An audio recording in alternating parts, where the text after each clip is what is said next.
Praise the Lord.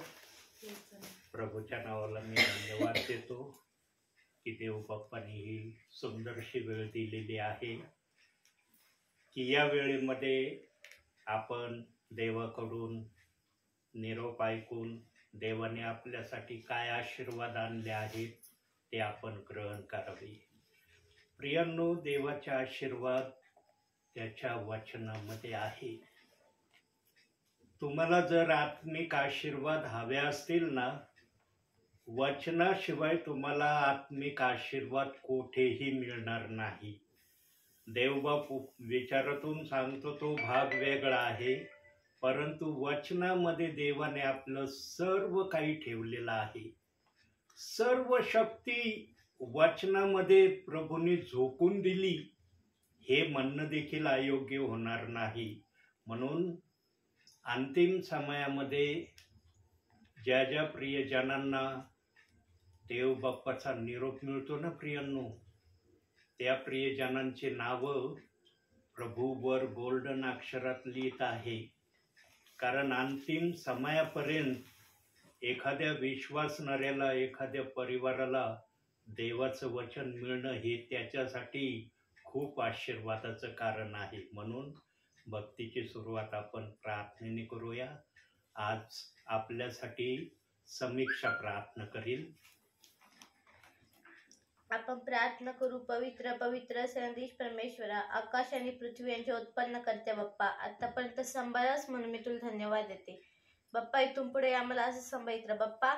पालक साहेब जे संदेश सांगणार आहेत बाप्पा, ते तुझ्याच आणि तुझ्याच नावात आशीर्वादित कर बाप्पा. तू म्हणतोस जिथे दोघे किंवा तिथे तिथे मी आहे बाप्पा. बाप्पा, आमच्या या भक्तीत तू उपस्थित आहे असा आमचा विश्वास आहे. ही छोटीशी प्रार्थना ताना प्रभू येशू ख्रिस्त याच्या गोड आणि प्रिय नावाने म्हणतोय, आमेन. प्रियांनो, देवाने जी पण घटना केलेली आहे किंवा करत आहे त्याच्यामध्ये देवबाप कधी संशय आणत नाही बरं का. देवबाप जी पण घटना अस्तित्वात आणतो, जास्तीत जास्त घटना देवबाप्पाने शब्दाने अस्तित्वात आणल्या. फक्त आपल्याला घडवण्यासाठी मनुष्याला त्याला स्वतः काम करावं लागलं. प्रियांनो, जी पण गोष्ट प्रभूने शब्दाने निर्माण केली ती चांगली आणि सुंदर होती हे प्रभूने प्रथम पाहिलं आणि मग त्या वस्तूला देव बाप्पाने शब्दाने निर्माण केलं. उत्पत्तीच्या पहिल्या अध्यायामध्ये आणि दुसऱ्या अध्यायाच्या काही वचनामध्ये जेव्हा परमेश्वराने पाहिलं हे चांगलं आहे, तेव्हा ते अस्तित्वात देव बाप्पाने आणलं. म्हणजे प्रथम देव बाप्पाने त्याची पाहणी केली, पडताळणी केली. त्याने रहस्यामध्ये, गुजामध्ये त्या गोष्टीला पाहिलं आणि मग ते शब्दाने अस्तित्वात आणलं असं त्या ठिकाणी आपल्याला दिसतं. परंतु काही गोष्टी देवबाप्पाने गुप्तरित्या ठेवल्या, काही गोष्टी प्रगटरित्या आपल्याला बोलून दाखवल्या. फक्त परमेश्वराला एका गोष्टीचा अनुताप झाला प्रियांनो, आणि इतका भयंकर अनुताप देव बाप्पाला झाला आणि देव बाप्पाने त्या गोष्टीविषयी कधीही मनात आणलं नव्हतं की मला अनुताप करण्याची वेळ येणार आहे. कारण देवबाप जे घडवतो, जे आणतो ते पूर्ण होण्याच्या दृष्टिकोनातून आणतो. परंतु एकच घटना बायबलमध्ये सांगण्यात आली की त्या घटनेला पाहून परमेश्वराला अनुताप झाला. कशाचा अनुताप झाला जरा वचनातून पाहू आपण. उत्पत्तीचं पुस्तक 6वा अध्याय 6वंच वचन.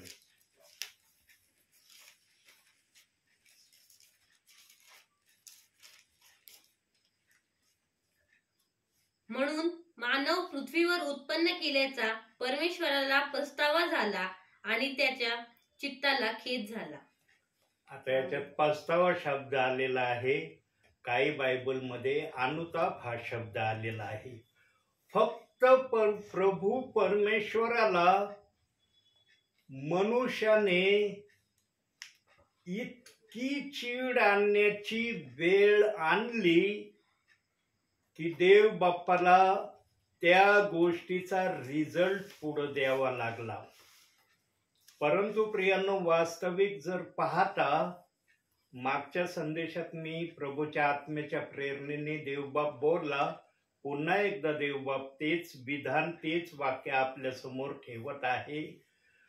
मनुष्याला आज्ञाभंगाचं पाप करण्यासाठी मजबूर करण्यात आलं. मनुष्याने स्वतःहून परमेश्वराविरुद्ध पाप किंवा आज्ञाभंगाचं पाप केलेलं नाही. पाप करणं आणि पाप करायला लावणं या 2 गोष्टी आहेत प्रियांनो. मनुष्य घडवला होता तेव्हा देव बाप्पाला पूर्ण कॉन्फिडेंटनी मनुष्य त्याने घडवला होता की हा मनुष्य माझ्या इच्छा पूर्ण करील. देव बाप जी पण गोष्ट बनवतो ती पूर्णत्वासाठी बनवतो. अपूर्णत्वासाठी देवबाप काहीही बनवत नाही. बघा, एदेन बागेमध्ये जरी पाप झालंय, एदेन बागेमध्ये जरी देवबाप्पाची इच्छा सैतानाने मनुष्याच्या कर्वे भंग केली, पण परमेश्वराने आपली इच्छा आपल्या मनामध्ये आजही ठेवलेली आहे. जे एदेन बागेमध्ये देवबाप्पाच्या मनात होतो ते चित्र देव बाप्पाच्या मनामध्ये आज पण आहे. कसं आहे पाहूया आपण जरा, त्याचा पुरावा पाहू. प्रगटीकरण 20वा अध्याय 6वं वचन. बघा काय पुरावा आहे त्याचा. पहिल्या पुनरुत्थानात ज्याला भाग आहे तो धन्य व पवित्र आहे. अशा लोकांवर दुसऱ्या मरणाची सत्ता नाही, तर ते देवाचे व ख्रिस्ताचे याजक होतील आणि त्याचबरोबर 1000 वर्ष राज्य करतील. फक्त 1000 वर्ष राज्य करण्यासाठी आमचा प्रभू परमेश्वर या भूतलावर आला होता. परंतु सैतानाने परमेश्वराची निष्पापरित्या 1000 वर्ष पूर्ण होण्यामध्ये मनुष्याच्या कर्वे व्यत्यय आणला आणि परमेश्वराची इच्छा जिथं भंग झाली तिथं प्रभू परमेश्वर उत्पत्ती 6व्या अध्याय 6व्या वचनात म्हणला, मला मनुष्य निर्माण करण्याचा अनुताप झाला. तरी देव बाप्पाने हे उद्गार काढल्यावर पण ही आपली इच्छा आजही ठेवलेली आहे. आणि या 1000 वर्षाच्या कारकिर्दीमध्ये जे प्रियजन जाणार आहेत ना प्रियांनो, ते प्रियजन प्रभूच्या नजरेमध्ये गोल्डन प्रियजन आहेत. आणि प्रभूला गोल्डन प्रियजनच या पृथ्वीवरून आपल्या बरोबर 1000 वर्ष राज्य करण्याकरिता न्यायचे आहेत. म्हणून देवाचे सेवक आजही आपल्या परिवारात आत्म्याच्या प्रेरणेने येतात आणि देव बाप्पाचा निरोप आपल्याला कळवित आहे. प्रियांनो, देवबाप कधीही आपली इच्छा भंग होऊ देत नाही. त्याची इच्छा भंग जरी झाली ना तर देवबाप त्याचा उपाय शोधतो की ही माझी इच्छा मी कशी पूर्ण करील. आणि देवबाप्पांनी ठरवलेलं आहे की आता माझ्या बरोबर जे 1000 वर्षाकरता राज्य करण्याकरता जे प्रियजन येणार आहेत तिथं सैतानाला अजिबात परवानगी नाही. तिथं तो येणार नाही आणि कोणाच्या मनामध्ये काही गलत बीज टाकणार नाही. किंबहुना त्याला त्या एरियामध्ये येण्याचीच देव बाप्पाने परवानगी ठेवलेली नाही.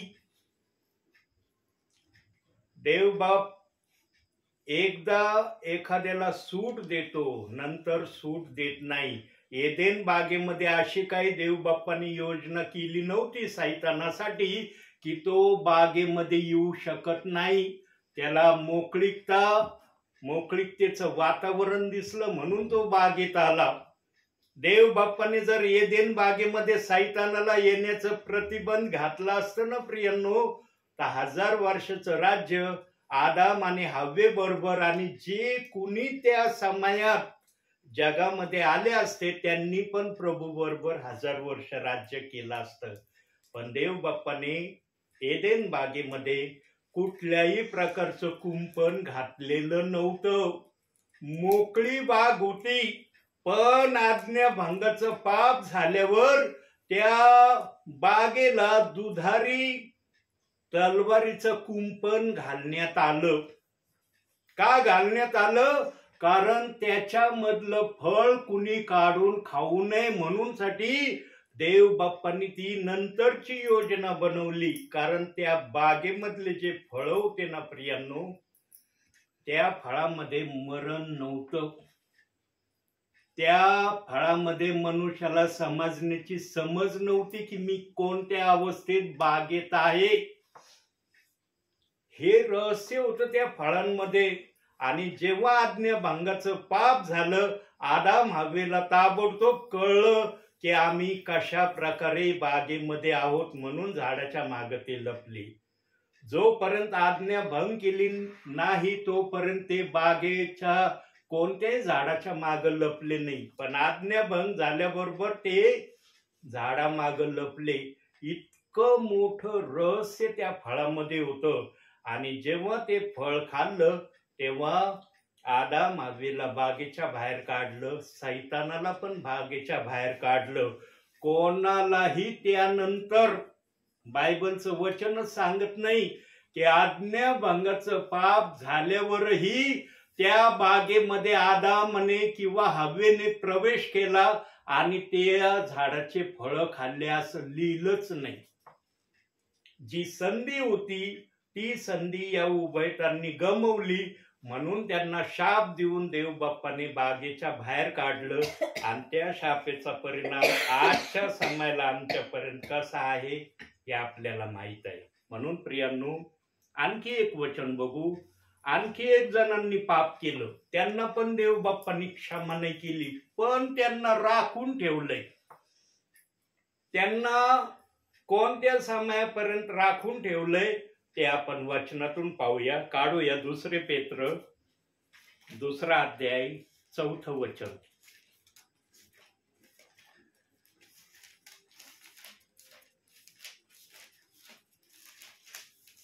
दुसरे पेत्र 2 अध्याय 4 वचन. कारण ज्या देवदूतांनी पाप केले त्यांची देवाने गय केली नाही, तर त्यांना नरकात टाकले आणि न्यायनिवाड्याकरिता राखून अंधकारमय खाड्यात ठेवले. खाड्यात ठेवले म्हणजे अंधाराच्या एखाद्या ठिकाणी, एखाद्या रूम मध्ये म्हणा किंवा एखाद्या गुहेमध्ये म्हणा, त्या देवदूतांना आजपर्यंत देव बाप्पाने राखून ठेवलंय. आणि ते कशासाठी राखून ठेवलंय? वचनातच सांगितलंय त्यांचा न्याय होणार आहे. बघा, ज्या देवदूतांनी, इतके पवित्र देवदूत ज्यांना देव बाप्पाने घडवलं, ज्या ज्या देवदूतांनी पाप केलं त्यांना जर देव बाप्पाने सोडलं नाही, तर आज आम्ही पृथ्वीवर मनुष्य आहोत. आम्हाला देव बाप सोडील का? आम्हाला सोडील का? प्रभू म्हणन का जाऊ दे, मनुष्य माझ्या हाताने घडलेला आहे, यांनी पाप केलं, मी याच्या पापाकडे लक्ष देणार नाही. प्रियांनो, आमचा पण न्याय होणार आहे. आम्ही पण न्यायापासून वाचणार नाही. परंतु देव बाप्पाने न्यायामध्ये आणखी एक प्रयोजन केलेलं आहे. काही जणांचा देवबाप न्याय करणार नाही असं वचन वारंवार देवाचा आत्मा आपल्याशी बोललेला आहे. आणि वचनामध्ये आणखी एक गोष्ट सांगितलेली प्रियांनो, ती पण गोष्ट आपण पाहूया. मला वाटतं 2 करंथीकराचं पत्र 6 अध्याय 2 वचन बघा बरं. 6 अध्याय 2 वचन. कारण तो म्हणतो, अनुकूल समयी मी तुझे ऐकले व तारणाऱ्याच्या पहिले करंती 6वा अध्याय 2रं वचन. त्याच्यात बघा तो शब्द असेल, किंवा पवित्र जन जगाचा न्याय निवडा करतील हे तुम्हाला ठाऊक नाही का? बघा आता, पवित्र जन जगाचा न्याय निवाडा करतील हे तुम्हाला ठाऊक नाही काय? आता पवित्र जन कोणाचा न्याय निवाडा करणार आहेत? कोणते प्रियजन देव बाप्पाने त्या न्याय निवाड्यासाठी पवित्र जनांसाठी राखून ठेवलेत? येईल का सांगता आम्हाला की कोणते प्रियजन असू शकतात? प्रियांनो, वचन जे बोलतं ना ते देवबाप करून दाखवतो. काही गोष्टी देवबाप थोडक्यात प्रगट करतो, काही गोष्टी देवबाप राखून ठेवतो आपल्या मनामध्ये. आता परत वाजवाळ ते वचन. किंवा पवित्र जन जगाचा न्याय निवाडा करतील हे तुम्हाला ठाऊक नाही का? हे तुम्हास ठाऊक नाही काय? आता ते पवित्र जन कोण आहेत? न्याय निवाडा करण्यासाठी देवबाप्पाने निर्माण केलेत किंवा राखून ठेवलेत. हे देवबाप्पाशिवाय कोणालाही सांगता येणार नाही. त्याच्यामध्ये सेवकांची पण निवड केली का नाही, का फक्त विश्वासणाऱ्याची देवबाप्पाने निवड केली, हे त्या ठिकाणी गेल्यावर आम्हाला कळेल. आणखी एक वचन बघूया. योहानकृत शुभवर्तमान 5वा अध्याय 22वे वचन.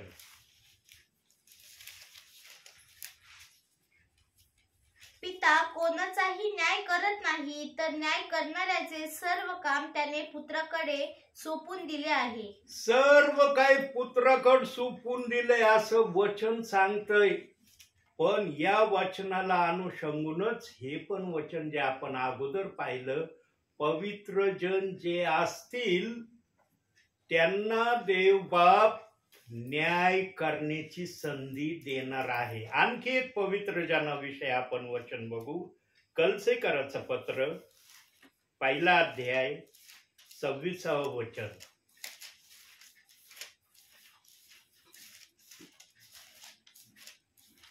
पहिला अध्याय 26वे वचन.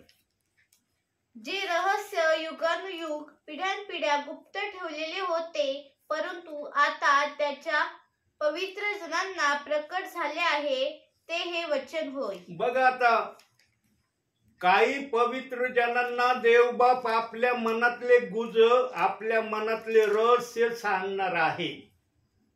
बघा कसे कसे वचन देवबाप आपल्या समोर प्रगट करत आहे. 1000 वर्षाची इच्छा भंग झाली, पण देवाने 1000 वर्षाची इच्छा आजही आपल्या मनामध्ये ठेवली आहे. त्या इच्छेपासून देव बाप्पाने माघार घेतलेली नाही. ज्याला घडवलं जातं ना प्रियांनो, त्याने जर घडवणाऱ्याला जर त्रास दिला ना, तर घडवणाऱ्याला माहित असतं त्रासापासून मला कसं सुटता येईल. सैतानाला वाटत होतं प्रभू परमेश्वराची 1000 वर्षाची मनुष्याबरोबर राज्य करण्याची इच्छा भंग मी केली, आता परमेश्वर हा विचार डोक्यातून काढून टाकील. परंतु परमेश्वराने हा विचार डोक्यातून काढून टाकलेला नाही. त्याने 1000 वर्ष आता आपल्या बरोबर राज्य करण्याचं ठरवलेलं आहे.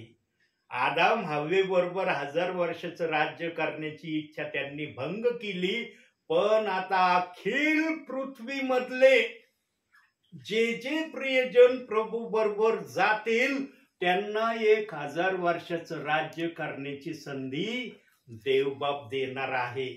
आणि या संधीला सोनं करण्यासाठी आमच्यामध्ये एक गोष्ट सतत आम्ही जिवंत ठेवली पाहिजे, सतत ठेवली पाहिजे. काही जण काही दिवसापुरती ठेवतात, कुणी काही क्षणापुरती ठेवतात, परंतु देव बाप्पाने अशी आट आणि शर्त त्या गोष्टीसाठी ठेवलेली नाही.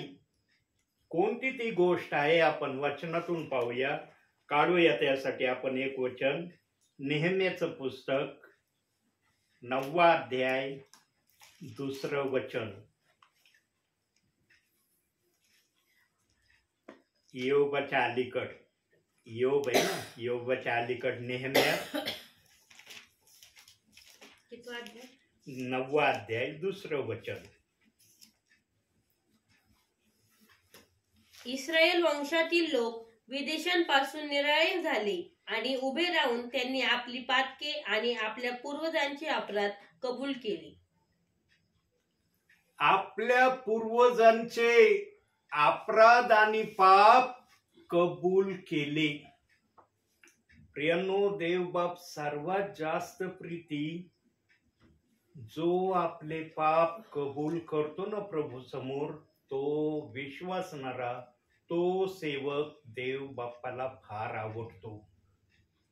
मग पाप कबूल करण्याचे 2 प्रकार आहेत. 2 प्रकारे पाप कबूल केले जातात. एक मनुष्याच्या समवेत कबूल केले जातात आणि एक प्रभूच्या उपस्थितीमध्ये गुप्तरित्या कबूल केले जातात. आता ज्याला ज्या प्रकारे आपले पाप कबूल करण्याची इच्छा असते त्या प्रकारे तो आपले पाप कबूल करतो. परंतु देव बाप्पाची काही अंशी बर का, शब्द नीट ऐकत जा, काही अंशी अशी इच्छा आहे. कशी इच्छा आहे जरा वचनातून पाहू आपण. नीतिसूत्रे 28वा अध्याय 13वं वचन. जो आपले दोष झाकीतो त्याचे बरे होत नाही, जो ते कबूल करून सोडून देतो त्याचवर दया होते. सर्वात जास्त आशीर्वादित विश्वासणारा सेवक देवाच्या नजरेत कोण आहे माहिती? जो चर्च मध्ये, हाऊस प्रेयर मध्ये आपले पाप प्रभूच्या समक्षतेमध्ये कबूल करून सोडून देतो. सर्वात प्रिय, सर्वात आशीर्वादित देवाच्या नजरेमध्ये तो प्रियजन आहे. पण सहसा विश्वासणारे सेवक चर्च मध्ये, हाऊस प्रेयर मध्ये सर्वच जण आपले पाप कबूल करतात असे नाही. पण कुणीच आपले पाप चर्च मध्ये, हाऊस प्रेयर मध्ये कबूल करत नाही असं पण नाही. जे कबूल करून सोडून देतात ते सर्वात जास्त आशीर्वादित, सर्वात धन्य प्रियजन प्रभू त्यांना म्हणतो.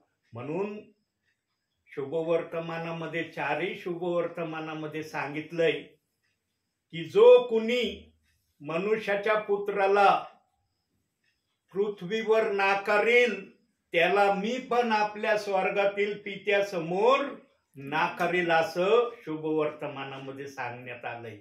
प्रियांनो, कबूल करण्याला देव बाप्पाने फार महत्वाची जागा दिलेली आहे. सर्वच जण आपले पाप कबूल करण्याची वृत्ती ठेवतात असं नाही. सर्वच जण पाप न कबूल करण्याची वृत्ती ठेवतात असंही नाही. काही जण गुप्तरित्या, जास्त संख्या आहे प्रियांनो, गुप्तरित्या देवाच्या समक्षतेमध्ये, एकांतामध्ये हरेक विश्वासणारा आपले दोष, आपले पाप कबूल करतो. आणि आज प्रभू एक नवीन गोष्ट आपल्याला सांगणार आहे.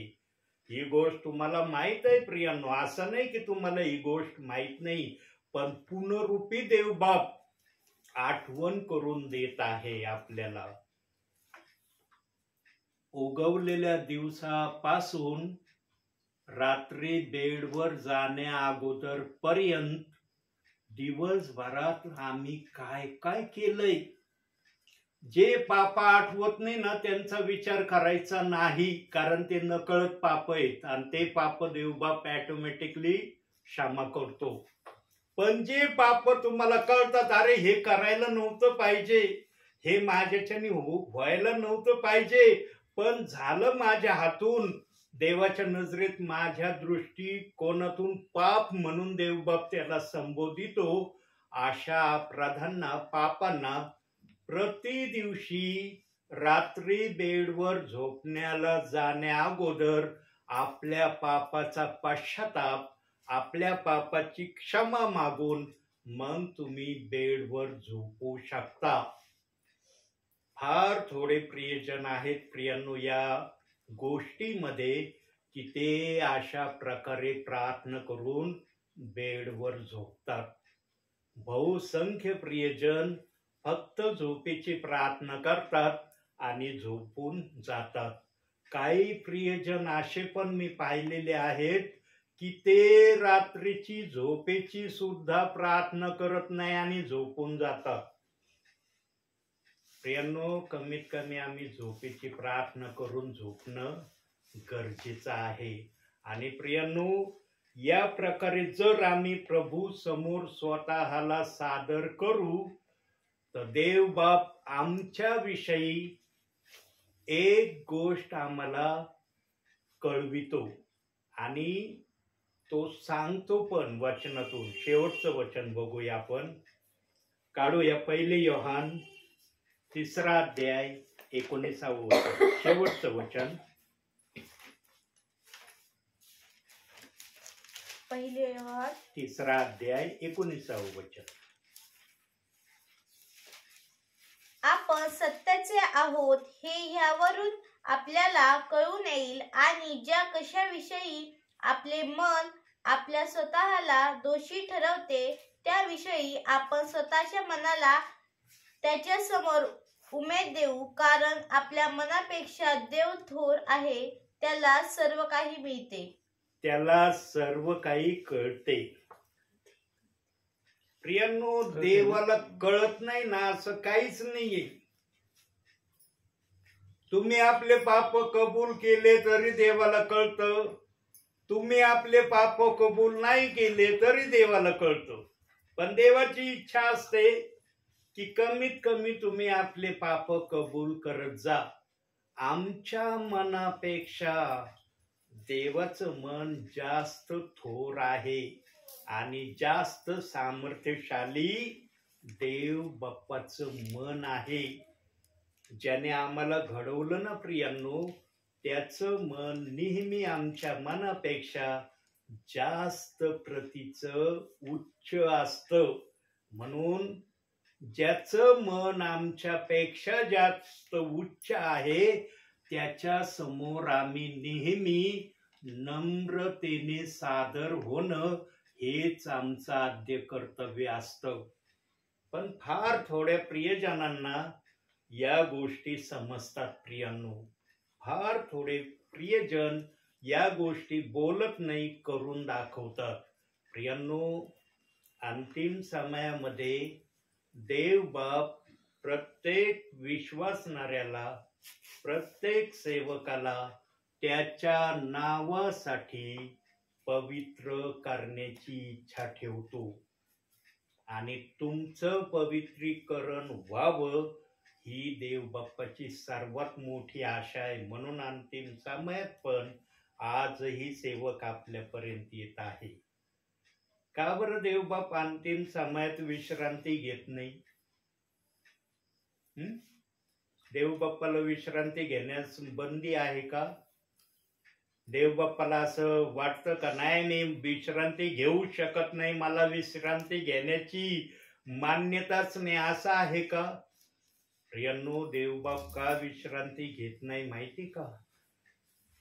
तो स्वतःच्या जीवावर जेवढी प्रीती करत नाही तेवढी प्रीती तो आमच्यावर करतो. आणि तो ती प्रीती बोलून दाखवित नाही, तो करून दाखवतो. म्हणून स्तोत्र 121 मध्ये त्यांनी म्हटलं आहे, इस्रायलाच्या रक्षकाला झोप लागत नाही, तो डुलकी घेत नाही. आम्ही तरी रात्रीच झोपतो, पण आमचं संरक्षण आमचा इस्रायलाचा प्रभू रात्रभर करतो. बघा आमचा देव किती महान आहे, किती त्याचं प्रेम आहे. त्याचं प्रेम कसं आहे तो वचनातून प्रगट करतो. म्हणून प्रियांनो, जो देवबाप तुमच्यावर आणि माझ्यावर असं प्रेम करतो त्याच्या समोर आम्ही पण त्याच प्रकारे येण्याची इच्छा ठेवली पाहिजे. ज्या प्रकारे तो मान्यता देतो. प्रियांनो, जगामध्ये कोणत्याही गोष्टीला मान्यता कदाचित तुम्ही नाही दिली ना, हरकत नाही त्याला, परंतु देवाच्या इच्छेला कधीही अमान्यतेमध्ये घेऊन जाण्याचा प्रयत्न करू नका. कारण देव बाप्पाने जे काय बनवलंय, जे काय घडवलंय, ते त्याच्या इच्छेसाठी, त्याच्या गौरवासाठी त्याने घडवलेलं आहे. आणि मनुष्य त्या प्रकारे तयार व्हावा ज्या प्रकारे तयार असण्याची देवाच्या मनामध्ये इच्छा आहे. त्या इच्छेला पूर्ण करण्यासाठी आजही सेवक आत्म्याच्या प्रेरणेने आपल्याला देव बाप्पाचा निरोप सांगत आहे. म्हणून आजच्या या छोट्याशा संदेशातून देव बाप तुम्हाला आणि मला भरपूर आणि भरपूर आशीर्वाद देव. आमेन.